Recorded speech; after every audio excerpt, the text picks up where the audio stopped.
JJP और BJP की सरकार बनने जा रही है। क्या 10 नवंबर को नीतीश को अपना आवास खाली करना होगा?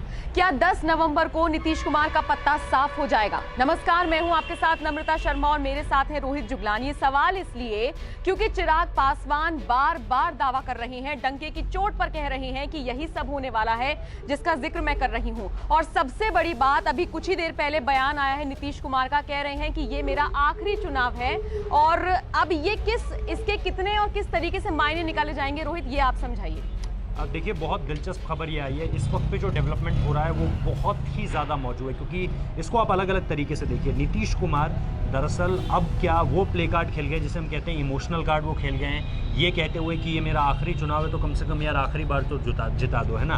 हम कहते हैं ना कि चलो यार इसका आखिरी दिन है तो आखिरी दिन इसको सताया ना जाए, परेशान ना किया जाए, और जैसा ये कह रहा है सब कुछ वैसा हो जाए तो बेहतर। यही कार्ड क्या आप नीतीश कुमार खेलने जा रहे हैं, क्योंकि समझना ये भी पड़ेगा कि पहले 2 चरणों के चुनावों के बाद ये साफ हो चुकी है चीज़ कि जेडीयू का जो पत्ता है वो धीरे धीरे कटता जा रहा है इन चुनावों को देखते हुए। और लगातार ये बात समझ में आ रही है कि जेडीयू को वोट नहीं पड़ रहा है, और ग्राउंड से ये रियलिटी बीजेपी तक भी पहुंच चुकी है, जेडीयू तक भी पहुंच चुकी है। यानी एनडीए अलायंस ये जानता है कि अब उन्हें कुछ आउट ऑफ द बॉक्स जाकर करना होगा। देखिए, नीतीश अगर ये कह रहे हैं कि ये उनका आखिरी चुनाव है तो इसके बाद जेडीयू का क्या होगा, ये अपने आप में इसके बाद एक बड़ा सवाल खड़ा हो जाता है, क्योंकि उत्तराधिकारी कोई है नहीं। जैसे सपा को अखिलेश यादव ने संभाल लिया, जैसे आरजेडी को तेजस्वी ने संभाल लिया, या तेज प्रताप भी उसका हिस्सा हो गए, वैसे इस पार्टी को कौन आगे ले जाएगा अभी इसके बारे में कोई जानकारी नहीं है। ये कहीं विलय करेगी या इसके अलावा कोई एक नया चेहरा सामने निकल कर आएगा, वो उसके बारे में वो शायद अर्जुन चौधरी भी हो सकते हैं, जो एक वक्त पे कांग्रेस के बिल्कुल ठेठ नेता थे, जिन्होंने कांग्रेस को वहाँ पर एक तरह से खड़ा किया, और उसके बाद कांग्रेस में जब उनका विरोध होना शुरू हुआ तो फिर वो जेडीयू में आ गए। तो क्या चौधरी साहब इसका चेहरा बनने वाले हैं, ये भी अपने आप में देखना होगा। लेकिन आपने बिल्कुल ठीक कहा, ये बहुत बड़ी खबर है नीतीश कुमार का इमोशनल कार्ड खेलना तीसरे चरण के चुनावों से ठीक पहले। लेकिन मुझे लगता है कि ये सारी बातें ना अब हाथ से निकल चुकी हैं, इस पर शायद आगे चर्चा करेंगे। लेकिन ये बहुत कहते हैं ना कि हुजूर आते आते बहुत देर कर दी, तो वही हिसाब है। प्रधानमंत्री नरेंद्र मोदी भी अब अपनी चुनावी रैलियों में भारत माता की जय, जय श्री राम, है ना। राजनाथ सिंह भी आए तो वो भी बात कर रहे हैं कि पीओके को हम, मतलब एक तरह से आप राष्ट्रीयता के मुद्दों को अब आग दे रहे हैं। मतलब कि वही बीजेपी अपनी पुरानी रणनीतियों पर उतरती हुई नज़र आ रही है कि भैया ये हमारी स्ट्रेंथ है और इसके आगे कोई कुछ नहीं बोलता है। तो हम कल भी इस बारे में बात कर रहे थे कि नीतीश कुमार ना अपने 5 साल के बारे में कुछ गिना पा रहे हैं, ना नरेंद्र मोदी उनके 5 साल के बारे में कुछ गिना पा रहे हैं। लेकिन ये कहते हैं ना कि अब आखिरी रास्ता क्या है, लास्ट ऑप्शन क्या है, चलो एक इमोशनल कार्ड खेल दिया जाए। इमोशनल कार्ड से पहले रोहित, वो मुझे लग रहा है कि सारे सियासी दांव पेच अपनाने की कोशिश कर रहे हैं। देखिए, इस चीज़ से पहले उनका एक बयान आया जिसमें वो बोल रहे हैं CAA NRC को लेके वो बोले हैं, और एक तरीके से जैसे योगी आदित्यनाथ ने अपनी रैली में कहा कि हम घुसपैठियों को निकाल कर बाहर फेंक देंगे, तो ऐसा लग रहा है जैसे उन्होंने तंज कसा है उनके ऊपर, उनको पलटवार किया है। कह रहे हैं कि ऐसे कैसे कोई निकाल देगा बाहर, और इसी देश की जनता है, ऐसे कोई किसी को बाहर नहीं निकाल सकता है। तो क्या इसके मायने ये निकाले जाएं कि जैसे बीजेपी अपना सेफर साइड खेलकर चल रही है कि अगर जेडीयू नहीं तो फिर हमारे पास और बहुत सारे प्लान है, ऐसे जेडीयू भी कहीं ना कहीं रेडी हो रही है कि अगर बीजेपी हमें लास्ट मोमेंट पे दगा देती है और अच्छा प्रदर्शन जेडीयू कर लेती है तो फिर मैं आरजेडी के साथ भी जा सकती हूँ। क्या ये पार्टी की प्लानिंग है? हो सकता है। देखिए, हम लगातार इस बात पे बात करते हैं कि बिहार में संभावनाएं कुछ भी हैं।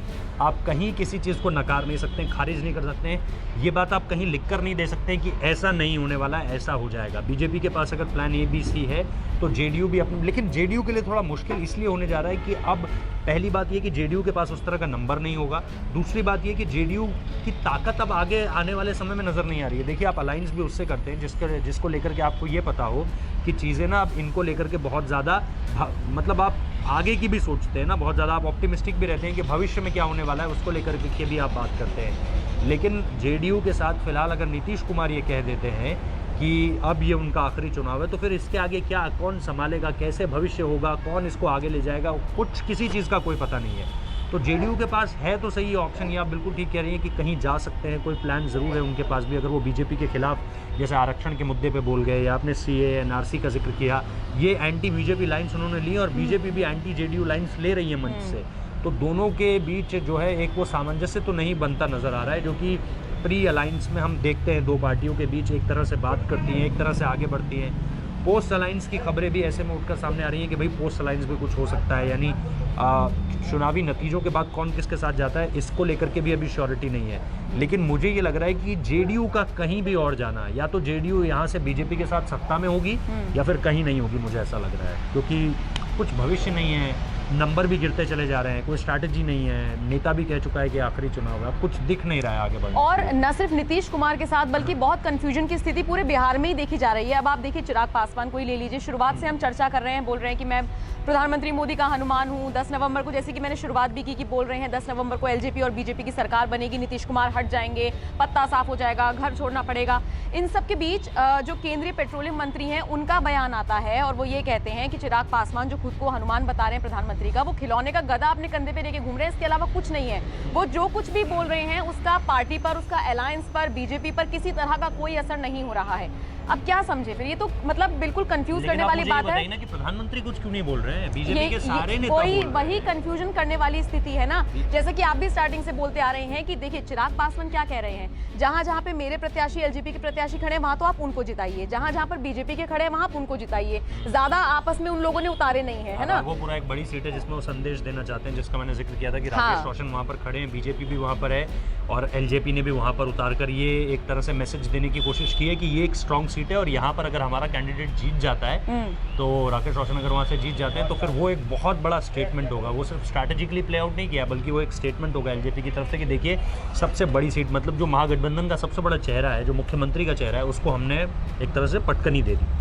तो वो अच्छा, एक और इंटरेस्टिंग फैक्टर ये भी हो जाएगा, मान लीजिए 1% हम मान के चल लेते हैं कि बीजेपी और एलजेपी का गठबंधन हो जाता है, तो फिर मुख्यमंत्री पद का दावेदार कौन होगा? चिराग पासवान तो कह रहे हैं मुझे तो नहीं बनना है, मेरे को तो बिहार की अस्मिता बचानी है। एलजेपी हो भी नहीं सकती क्योंकि एलजेपी अगर बहुत, हम बार बार कह रहे हैं कि बीजेपी और एलजेपी को अगर साथ में आना है और इन्हीं दोनों पार्टियों को सरकार बनानी है तो कुछ बहुत ऐसा होने जा रहा है जो आज तक किसी ने नहीं सोचा और जिसकी प्रेडिक्शन किसी ने नहीं की है।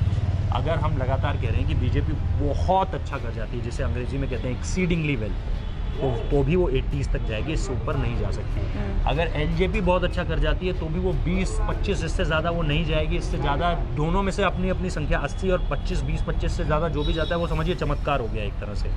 तो तब जाके तो कहीं जाकर ये मैजिक फिगर को छू पाएंगे, वरना फिर एक तीसरी पार्टी की ज़रूरत ज़रूर पड़ने वाली है। चाहे फिर इंडिपेंडेंट कैंडिडेट्स ढूंढे जाएँ कि भाई इधर से इसको उठा लिया, इधर से इसको उठा लिया, उधर से उसको उठा लिया और उसको सरकार में सम्मिलित कर लिया अलायंस में, वरना इन दोनों का आपसी अलायंस जादुई आंकड़े को छू जाए तो समझिए वो चमत्कार है, वो फिर अनप्रेसिडेंटेड है, किसी ने ऐसा नहीं सोचा होगा। तो ये अपने आप में वो जो बात आप कह रही हैं उस पर फिर बीजेपी अपना कोई मुख्यमंत्री चेहरा ढूंढेगी कि क्योंकि एलजेपी तब भी 20-25 भी अगर जुटा लेती है तो भी इस स्थिति में नहीं होगी कि बार्गेन कर सके कि चिराग पासवान को मुख्यमंत्री बना दिया जाए। अब वो प्रधानमंत्री और अमित शाह का आशीर्वाद अगर होगा तो फिर तो कोई भी मुख्यमंत्री बन सकता है। फिर तो योगी आदित्यनाथ कहीं से भी आ गए थे, वरना नाम तो मनोज सिन्हा का चल रहा था, उधर भी त्रिवेंद्र सिंह रावत का नाम नहीं चल रहा था। उत्तराखंड में अचानक से संघ और सारी की सारी परिपाटी बैठी और इक्वेशन बन गई, समीकरण बन गए, तो उधर त्रिवेंद्र सिंह रावत, इधर योगी आदित्यनाथ। तो योगी आदित्यनाथ के बारे में तो कोई नहीं सोच रहा था, तो यहाँ पर भी वो हो सकता है संघ का कोई चेहरा हो या फिर अपना चिराग पासवान को अगर आशीर्वाद मिल जाए तो फिर चिराग पासवान मुख्यमंत्री का चेहरा बन जाएंगे। वो तो फिर बीजेपी,